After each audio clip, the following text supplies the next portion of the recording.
wabarakatuh. Oke, selamat datang kembali di Informatika bersama Pak Ipul. Sebelum kita lanjutkan pembelajaran, kita absen dulu. Ada yang nggak masuk hari ini? Hari semua. Sekarang ketua kelasnya siapa? Ayo. Silakan dipimpin doa terlebih dahulu. Kita dulu siap. Dan sebelum kita memulai pembelajaran pada hari ini, mari kita berdoa menurut agama keyakinan masing-masing. Berdoa mulai. Berdoa selesai. Memberi salam. Selamat pagi, sekali lagi selamat datang di Informatika bersama Pak Ipul. Kali ini, materi kita kali ini adalah tentang KA. KA adalah kecerdasan artifisial. Yang mana sebelum kita melanjutkan, tujuan kita belajar apa itu KA. KA adalah kecerdasan artifisial. Nah, tujuan kita belajar pada pagi hari ini, yaitu yang pertama, kita dapat mendefinisikan konsep kecerdasan artifisial. Kecerdasan artifisial generatif. Yang kedua, menjelaskan kualitas data yang ada dalam kecerdasan artifisial. Dan yang ketiga, kita dapat menerapkan kecerdasan artifisial dalam kehidupan sehari-hari. Kecerdasan artifisial. Ada yang tahu sih kecerdasan artifisial di sini gimana? Kecerdasan artifisial itu kalau di bahasa Inggris kan? Sebelum kita lanjutkan, ini mengalir buat kalian. Pernah nggak kalian bertanya ke chatbot AI kayak ChatGPT, Gemini? Pernah? Terus apa saja yang kalian pernah tanyakan ke Kunci jawaban. rangkuman materi? Penyakit. Oh ya, informasi tentang penyakit. Ya, jadi terus ketika kalian menanyakan ke chatbot itu, pernah nggak chatbot ini salah paham dengan pertanyaan kalian? Sering. Contohnya? Pemrograman gambar atau visual. Pemrograman Visual. Dan sesuai dengan komponen yang kita suruh. Sebetulnya itu udah pas, cuma AI itu sulit untuk mendeskripsikan atau mendeskripsikan. Nah, ada lagi? Oke, tanyakan apa? Contohnya, ada yang menanyakan terus salah jawaban gitu, chatbotnya. Pernah? Atau mungkin tidak sesuai dengan yang kalian inginkan? Ada pengalaman di sini? Ya. Bisa. Bagaimana pendapatnya? Yang tadi pengertiannya. Terus di sini paling sering kalian boleh paling sering chatbot yang kalian paling pertama kali dicintai. Ada yang buat kalau nggak salah ketiga jadi kan ChatGPT, Gemini sama DeepSeek. Ada yang angkat-angkat ketika kalian nyaman dengan menggunakan ChatGPT. Oke, nyaman ya. Oke, lalu dengan Gemini boleh angkat tangan.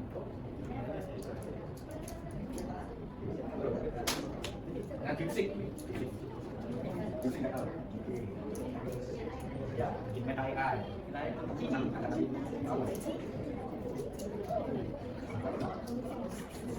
Cici.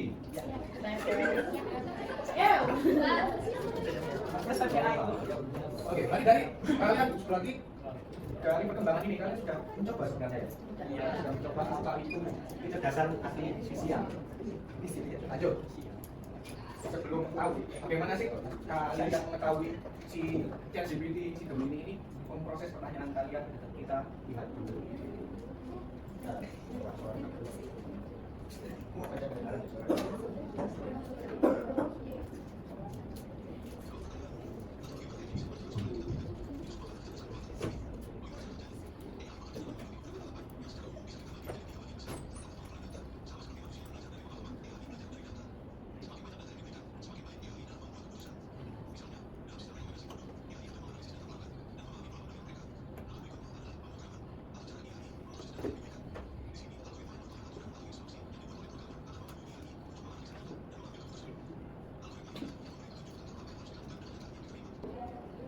Dari video tersebut ya, ada nggak yang kalian dapat tentang AI atau kecerdasan artifisial? Ada apa? Boleh angkat tangan. Ya, lihat. Dan misalnya juga beberapa programan terus yang ketiga ya, pembelajarannya learningnya ada 3 memang proses AI. Nah, ada 3 prosesnya. Nah, sebelum kita nyampe ke prosesnya, kita lihat dulu definisi kecerdasan artifisial itu seperti apa. Singkatnya, kecerdasan artifisial itu yang dapat menghasilkan sebuah produk. Jadi pemikiran yang hampir sama dengan manusia yang dapat menghasilkan sebuah produk. Produk apa saja? Bisa teks, bisa suara atau audio, bisa musik, ya sama suara, audio, musik sama. Bisa juga video, bisa juga ya game atau aplikasi sampai sekarang sudah bisa ya. Kalau kalian menggunakan tanpa mungkin pasti sudah bisa menggunakan tanpa AI. Ada juga ya. Intinya di kecerdasan artifisial generatif ini itu kecerdasan hampir seperti manusia yang bisa menghasilkan sebuah produk.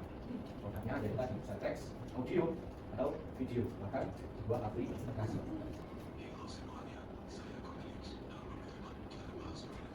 Kalian bisa mendeteksi ya? Ini itu sebenarnya orang atau bukan orang?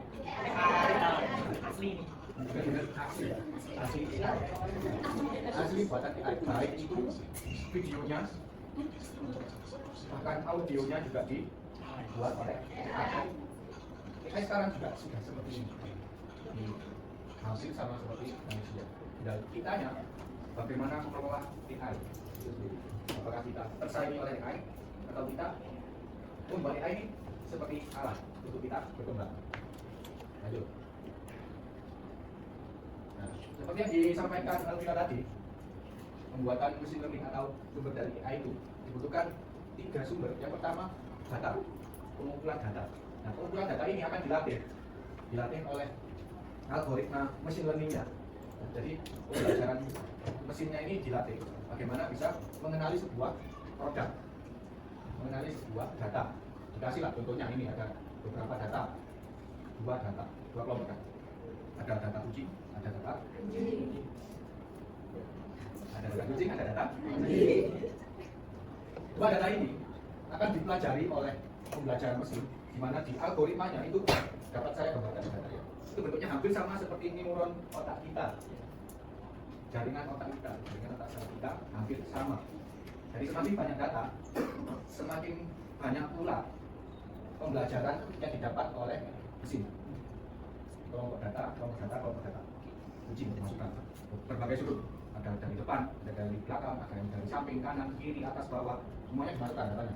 Kalau ini itu kucing, anjing juga sama, ya dimasukkan datanya. Dari depan, dari belakang, anjingnya itu kayak gimana? Jenis-jenis anjingnya itu juga kayak gimana? Ya dimasukkan juga. Ya si mesin learningnya ini juga belajar. Oh ini ternyata anjing. Jenis-jenis anjing itu kayak gini. Jenis kucing juga kayak gini. Setelah itu si KA atau kecerdasan artifisial mesin learningnya ini itu mengerti ketika dilihatkan contohnya, dilihatkan gambar anjing, dia akan mendeteksi oh ternyata ini salah satu jenis anjing. Dikasih gambar kucing, oh ternyata ini salah satu jenis kucing. Contohnya kucing, salah satu penggunaan model kecerdasan artifisial generatif. Ini bisa kalian, kayaknya ini kalian belum mencoba. Ada yang menunjukkan gambar, terus prosesnya itu pengenalan sebuah gambar. Nah, yang terakhir yang dioutputkan, yang ditampilkan itu gambar apa? Satu penggunaan model generatif. Selanjutnya, kalian kayaknya ini pernah menggunakan proses penggunaan model generatif. Ada input, kalian memisahkan gambar kucing. Setelah itu, generatifnya memproses. Proses tampillah sebuah anak kucing. Di AI apa saja yang bisa kalian gunakan seperti ini? Hampir semua ya?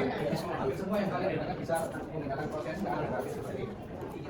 Selanjutnya, kalau ini, atau ini, model ini, hampir semua, termasuk di AI yang berbentuk teks juga bisa ya?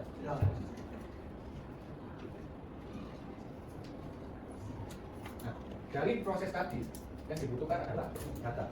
dataset. Mana dataset ini sekumpulan data yang berfungsi sebagai data latih. Jadi yang dimasukkan Almira tadi, pengumpulan data itu sebagai data latih. Latihannya si AI ini. Semakin banyak data latih yang kalian masukkan, betul. Potensi AI kalian, bahkan mengenal user atau diri kalian sendiri, itu semakin baik.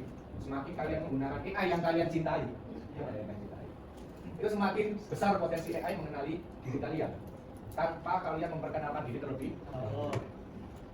Datasetnya itu bisa seperti jenis angka teks, tapi hati-hati jangan masukkan dataset yang bersifat privasi.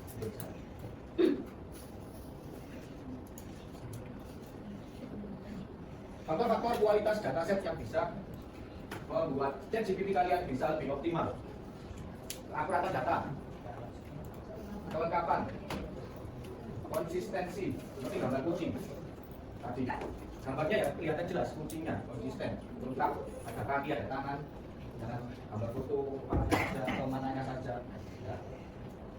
Relevan, jangan ambil gambar yang benar-benar kartun itu, bukan kucing yang benar-benar kucing. Itu nanti tidak bisa disesuaikan, katanya kan bias. Terus pembersihan data dan keamanan. Nah, dari keamanan ini sebenarnya AI kita yang membatasi keamanannya, bukan AI. Karena AI belum tahu batasan-batasan privasinya seseorang. Ini yang mana yang belum kalian gunakan. Ternyata selain kalian gunakan yang umum-umum, contoh ChatGPT, Canva, nah ChatGPT, Gemini, DeepSeek, Grok, atau mungkin Cici, itu adalah text generator. Jadi lebih fokus ke teks generator. Lalu DALL-E, Canva, Midjourney, ada yang pernah Midjourney? Karena Midjourney itu langganan biasanya. Membuat sketsa atau membuat lukisan, seperti lukisan itu Midjourney. Itu image generator, membuat gambar. Canva, ada yang pernah membuat gambar dengan Canva? AI-nya Canva tahu? Ada. Terus selanjutnya ada musik generator. Musik generator. Ada Suno. Ada yang pernah menggunakan Suno? Ada yang terakhir video generator. Ada Synthesia di video. Runway. Ada yang pernah menggunakan Runway? Nah, Runway ini sekali lagi, Runway ini itu juga ya berlangganan. Tidak gratis. Ada di beberapa gratisnya ada, tapi ada fitur yang sangat terbatas. Ini hanya kalian bisa menggunakan 8 detik video. Itu kalau CapCut, tapi memang di dalam CapCut itu ada AI-nya. Sekarang semua aplikasi yang berbentuk editing hampir ada AI-nya, betul nggak? Canva, Photoshop, CapCut.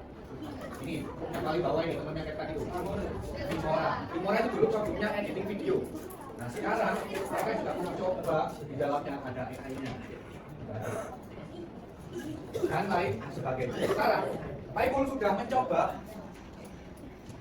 menggunakan dua AI generatif, dua KA generatif yang nanti kita coba keluarannya itu kayak gimana. Yang pertama itu text generator dan yang kedua itu musik generator.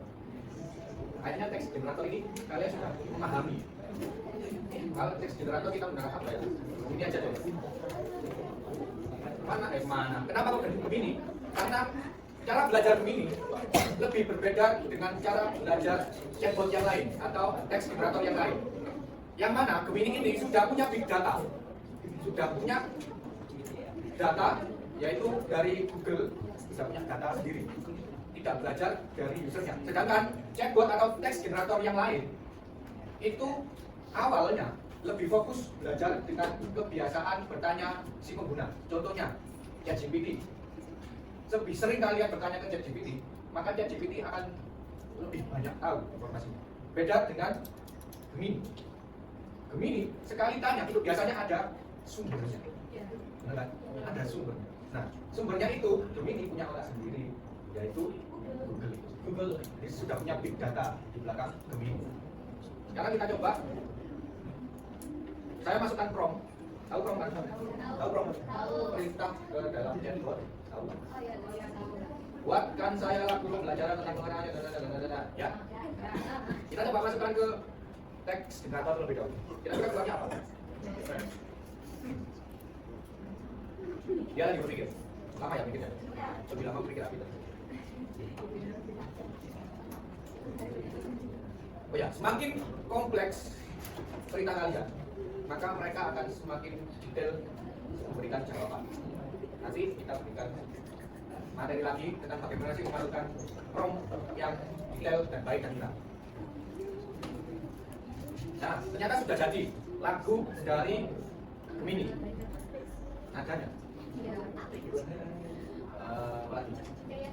Nah ini ada nadanya, ceria dan semangat seperti lagu pop anak muda. Sudah jadi lagunya, tapi kita malah diperintah untuk membuat lagu, membuat nada, ya, merekam manual. Sekarang kita coba pertanyaan itu kita masukkan ke Suno. Kita bilang manual Suno ketika kalian sudah masuk bergabung.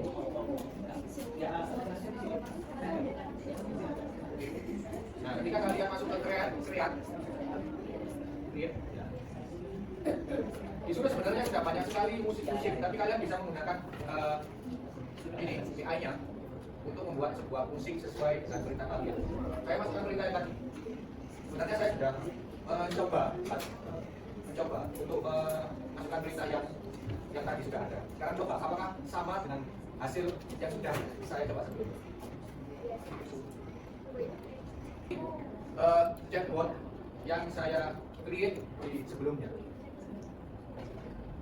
Ini tulisannya pop ceria, melodi cerah dan beatnya modern.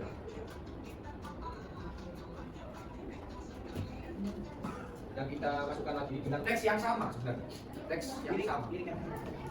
Maksudnya ini prompt yang sama, benar-benar sama promptnya seperti yang saya masukkan ke 2 hari atau 3 hari yang lalu. Tapi hasilnya itu berbeda. Dia menghasilkan jenis lagu yang akustik. Kita dengarkan.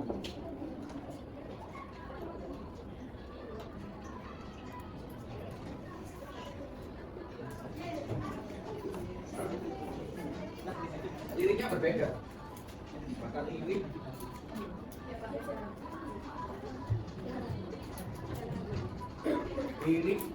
nadanya bersama lagi. Ini lagunya juga berbeda. Jadi kalian bisa menggunakan Suno. Sekarang LKPD-nya. Nah, dari kasus 2 kasus ini buatkan peta konsep tentang AI yang tidak bisa ada. Ini sudah jadi berkelompok kan ya? Silakan dikerjakan di LKPD-nya. Nama, absen, kelas, dan juga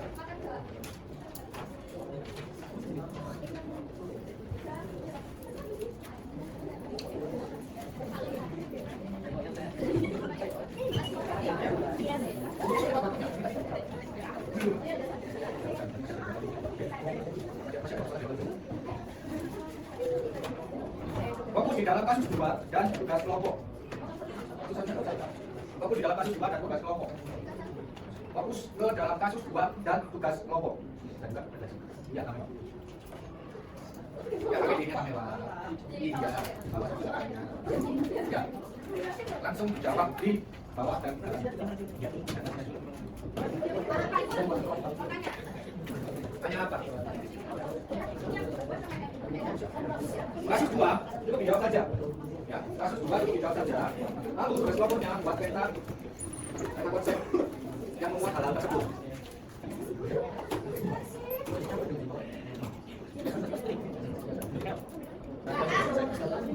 Saya kasih dulu, selesaikan pembelajarannya, videonya, setelah itu saya akan selesaikan.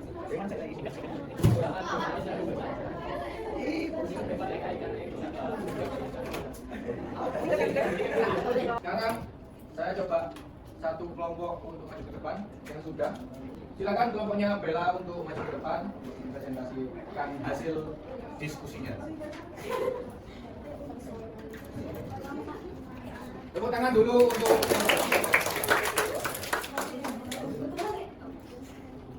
Ya, assalamualaikum warahmatullahi wabarakatuh. Waalaikumsalam warahmatullahi Perkenalkan, nama saya Elvira Putri Dokter 3.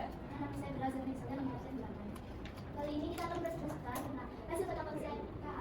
Kecerdasan artifisial generatif. Yang pertama kita harus mengenal pengertiannya. Jadi kecerdasan artifisial generatif adalah jenis kecerdasan artifisial yang memiliki kemampuan untuk menciptakan model baru. Jadi kecerdasan artifisial generatif merupakan salah satu jenis dari kecerdasan artifisial atau AI. Oke, AI aja ya biar gampang. Terus kualitas datanya merupakan faktor krusial dalam kesuksesan implementasi AI. Dimensi pertama dari kualitas data yaitu akurat, lengkap, konsisten, relevan, cepat. Kemudian untuk manfaatnya ini cukup banyak dan kalian pasti merasakan sendiri manfaat dari AI ini sendiri. Yang pertama, efisiensi dan produktivitas, kemudian pengambilan keputusan yang lebih baik, konsolidasi, peningkatan keamanan dan inovasi di bidang kesehatan serta masih banyak lagi manfaat-manfaat lainnya. Tapi selain ada manfaat juga ada resikonya, yaitu bias kedatangan algoritma, kedatangan pekerjaan, masalah etika dan privasi, potensi penyalahgunaan dan ketergantungan yang berlebihan. Ada pertanyaan di sini? Silakan. boleh, silakan ada yang mau menambahkan mungkin atau mungkin ada yang mau memberikan pertanyaan. Boleh. Ada?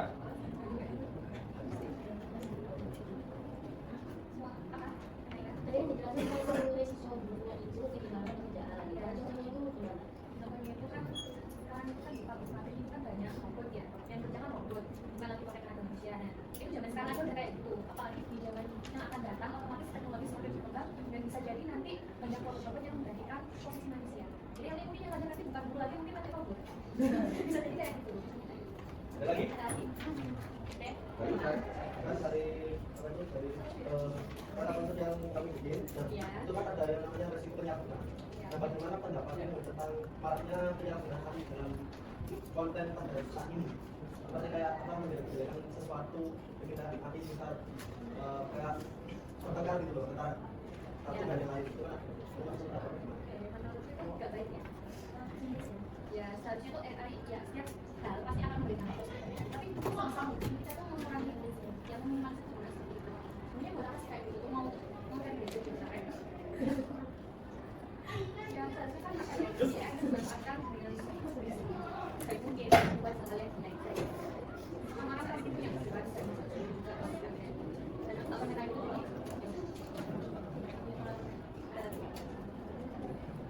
Sudah?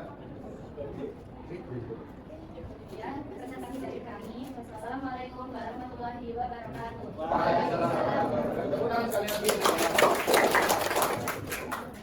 Oke, bagus sekali. Ternyata lanjut sebelum kita akhiri pembelajaran kita, coba lihat dulu video tadi ini. Ada yang tahu ini ya? Coba yang tahu.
Ternyata dari video ini kita sebagai manusia tak perlu takut akan perkembangan AI, tapi kita juga perlu mewaspadainya, menanggulangi.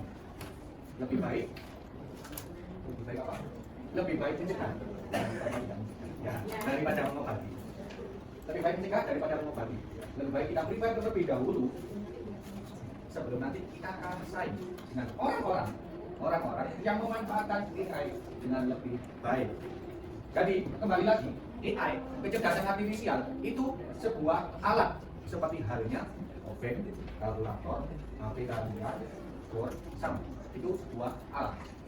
Jadi tergantung bagaimana penggunanya memanfaatkan alat tersebut. Apakah dibuat untuk kebaikan, belajar dan lain hal sebagainya yang baik-baik, atau mungkin dibuat untuk hal-hal yang negatif. Jadi tadi bertanya siapa tadi? Itan, apakah AI bisa disalahkan? Apakah AI bisa disalahkan? Ternyata yang disalahkan itu adalah penggunanya. Jadi AI adalah sebuah alat guna dan pencipta, itu bisa disalahkan. Ya baik, sebelum kita akhiri, Apakah AI bisa mengalahkan kecerdasan manusia? kembali lagi kata Elon Musk tadi, kecerdasan artifisial bisa saja melampaui kecerdasan manusia karena begitu cepatnya mereka belajar. Kita belajar butuh 1 hari untuk memahami 1 tema, sedangkan si kecerdasan artifisial ini bukan kurang dari setengah hari untuk memahaminya. Jadi bisa jadi kecerdasan AI itu bisa melampaui manusia.